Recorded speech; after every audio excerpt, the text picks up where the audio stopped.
সাফল্যবান data চাষি তার গল্পই শোনাবো আজকে। আসসালামু আলাইকুম, সবাই কেমন আছেন? আশা করি নিশ্চয়ই সবাই ভালো আছেন। তো আজকে আপনাদের নিয়ে এসেছি এক সাফল্যবান চাষির উনি হচ্ছে ডাটা চাষ করছে। এই রমজানে উনি 50,000 টাকার ডাটা অলরেডি বিক্রি করে ফেলছে।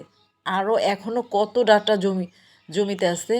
উনি আজকে ওনার গল্প বলবে যে উনি কত সুন্দর ডাটা বুনেছে। দেখেন, এই যে দেখেন, সেই ডাটারই আজকে গল্প শুনবো। তো এই ডাটার চেয়ে ডাটার কাণ্ডে এবং পাতাতে অনেক পরিমাণ পুষ্টি আছে এই ডাটাতে। এই যে দেখেন কি সুন্দর হয়েছে মাশাল্লাহ। আর ডাটাতে আসছে ভিটামিন এ, বি, সি অনেক পরিমাণ। আর ডাটার কাণ্ডে ক্যালসিয়াম, লোহ হচ্ছে বিদ্যমান। এই যে দেখেন কি সুন্দর আসছে মাশাল্লাহ।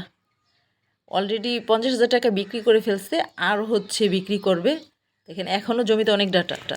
উনি একজন নিজস্ব উদ্যোগে সফল ডাটা চাষি।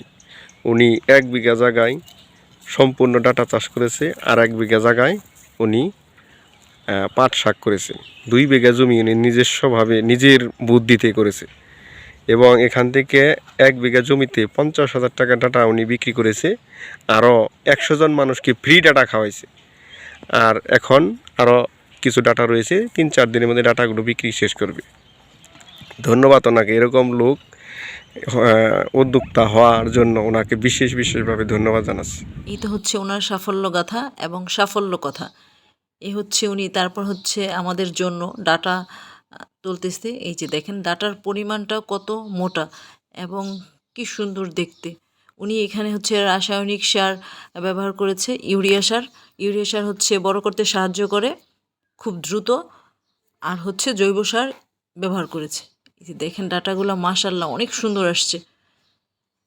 তো এই তো হচ্ছে ওনার এত বড় জমির ডাটা। এই যে দেখেন কি সুন্দর হয়েছে। তো ডাটা গ্রীষ্মকালীন ফসল, দোআঁশ মাটিতেই ডাটা খুব ভালো হয়, যার কারণে কত সুন্দর ডাটা হয়েছে। এই যে দেখেন এগুলো হারভেস্ট করেছে, আটি আকারে বেঁধেছে। তো এগুলো হচ্ছে পাশের বাজারগুলোতে বিক্রি করবে। এই যে এগুলো হচ্ছে আজকে হারভেস্ট করেছে। তো এগুলো হচ্ছে আটি করে বাঁধতেছে। তো ছোট বড় সুন্দর করে একসাথে মিক্সড করে বাঁধতেছে। এই হচ্ছে আমাদের ডাটা চাষি। তো আমি একটা ডাটা উঠাতে চেষ্টা করলাম, ডাটা উঠানোর জন্য খুব যুদ্ধ করতেছি। তারপরও দেখি যে ডাটাটা উঠাতে পারি কিনা।